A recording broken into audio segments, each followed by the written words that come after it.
The highly touted devolution conference came and went, just like previous conferences. It was initially advertised as a game changer, but was it? We want to get into the discussion now on devolution. We want your thoughts. Once again, 2242 is our SMS line, and use the hashtag CitizenExtra in this discussion. Let me introduce my guest in studio. I'll start from the far right there. We have Irungu Kangata, the Senator of Murang'a County and Deputy Majority Whip, Jubilee Party. Welcome to the program. Thank you. Right next to him is Tom Wolf, a research analyst with Ipsos. Welcome to the program as well. And right here next to me, I have Professor Kivutha Kibwana, the Governor of Makueni County. Welcome to the program as well. Governor, I want to start with you, and I'll come to you, Senator, on the same question as well. In your view, what made the devolution conference this time around different from previous editions? I think it was different, first because almost all stakeholders in the devolution game were present. Previously, we have had meetings where some people have kept out. And as a result, the dialogue has not been as intensive as it should be. So given that, people are realizing that for devolution to work, whether it is the Senate, it is the COG, it is parliamentarians, it is MCAs, it is NGOs, it's the international players, there is this realization that people must come together and really work to make devolution to work. I think that was one important difference. Secondly, I think in terms of being concrete, to say how does this conference address particularly the four agendas of the national government, spearheaded by the president, so that both the national government and the county government focus on those agendas, so that we can say how do we work together to produce concrete results, bearing in mind that a lot of those, like the health, like the agriculture, water and so on, are also functions of the county. So I think that was an important way of narrowing the discussion to a concrete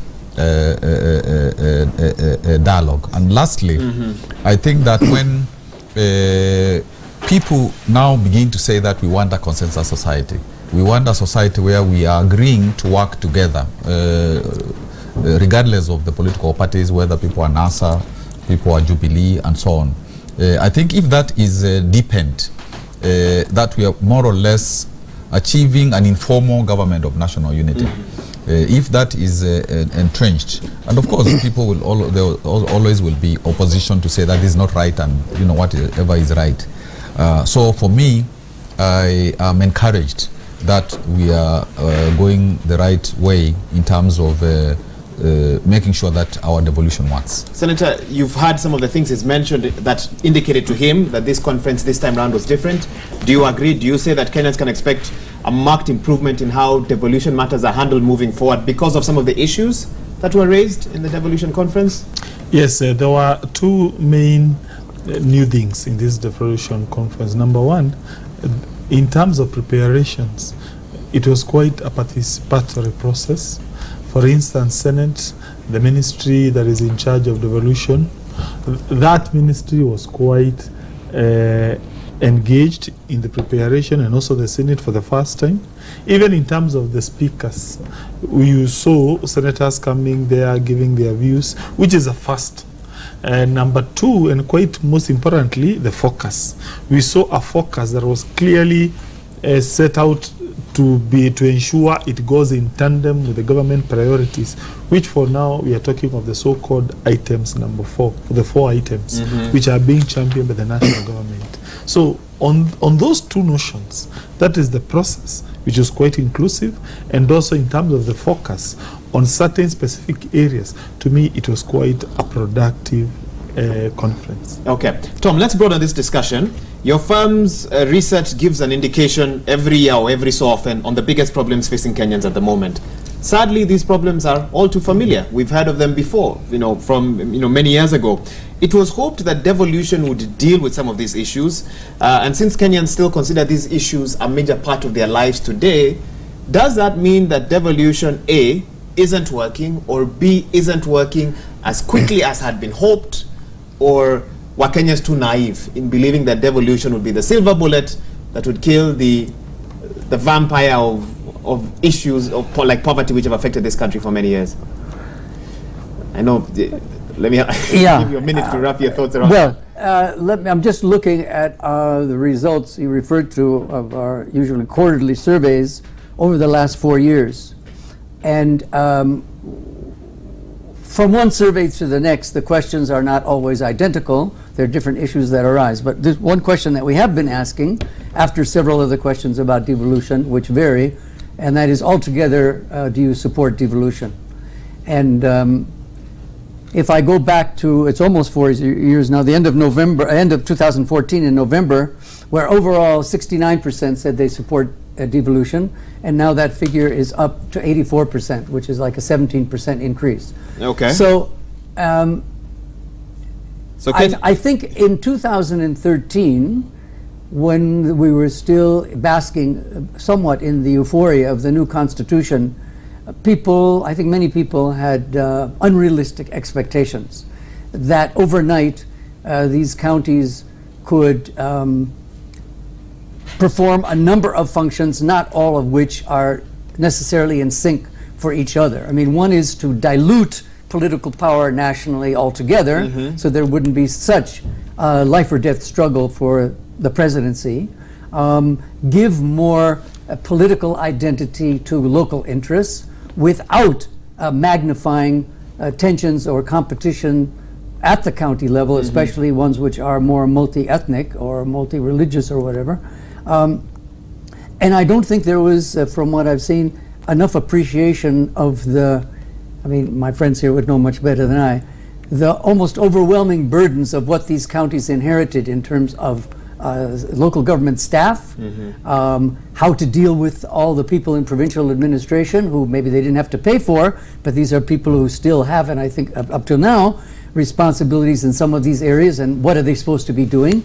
Even all the effort and money that went into simply putting up the infrastructure, the buildings. I mean, some counties could inherit the old county council offices, like the one I'm familiar with in Taita, but they also had to build new structures in the sub-counties and so on. So there was a tremendous, and then people were complaining so much that you've got 98% or whatever of your expenditure on recurrent or just getting off the ground, and 1 or 2% for development. So now we're in a different situation. I mean, we've gone through, I'm not saying all of those problems were solved. As I say, the governor and the senator would know better, but we're definitely in a situation where I think people, in terms of their expectations and appreciation, have come a bit down to earth in terms of what are the challenges. And just one last comment that I'll throw out, and then maybe I'll let my friends deal with. You know, at the national level, and the senator referred to this indirectly, people are talking about the president's 4 challenges, big 4 in terms of his legacy. Well, we're also in a historically absolutely unique position now, because of the 47 governors, we've got about half of them who are also serving now their legacy terms, because you can't run a 3rd time, if I'm correct. So are we going to see a difference in focus and concentration among governors, like our friend here, who know they're moving out to pasture, you know, after this 2nd term? They don't have to worry so much about the next election, because they'll be serving their final term. Now, they might want to run for president, or for MCA, or for Senate, or something else. I'm not saying they have to leave public life. But maybe this is a question, if you allow me to throw at the governor. Would you expect that governors who are in their 2nd and final term now can pay less attention to politics and more to development, and actually bring their assemblies along with them by saying, I'm going to be leaving, let's see what we can do together in the next 4 years, or 4.5 we have, as opposed to just thinking about political survival? Will that make a difference across the counties? Fair enough. Governor, you have a chance to respond before I ask you my question. He's taken over my job. Go right ahead. Okay. I think the way the Council of Governors works, we try to be non-partisan. Although there is NASA, there is Jubilee, we try not to do too much politics there. It's a forum for development. And I think for particularly the governors who are exiting, the idea is really, what do you do to create a legacy with the people? Not Kibwana's legacy, but the legacy of the Mokweni people during Kibwana's governorship.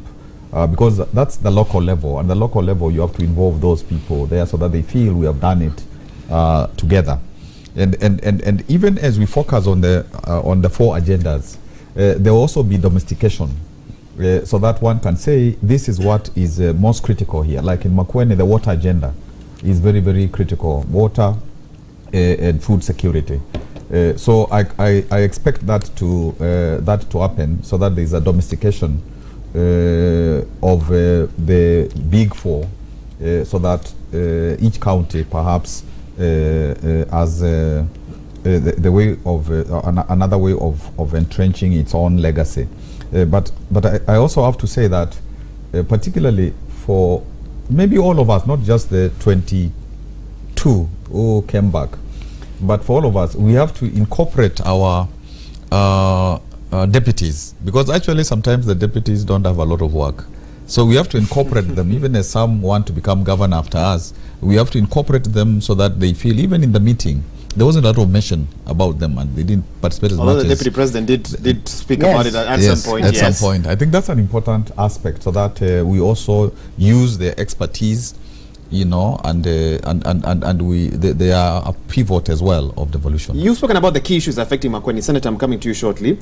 What do you do to determine the priorities of your county? Do you talk to residents? Do you factor in MCAs? Do you do a survey? And let me give you an example. I'm told that you're in the process of setting up a microfinance lender in Makueni County. How did you come up with that decision that what Makueni County needs in 2018 is a microfinance lender? In Makueni, we have a very elaborate way of public participation. In actual fact, we started a village. We have 12 villages, and each village, it has a forum, and they elect a committee where they discuss whether it is budget, whether it is any issue, even issues of people are drinking too much, you know, and so on. They discuss to begin with at that forum. Then they go to a cluster of villages, like something like 10 villages together.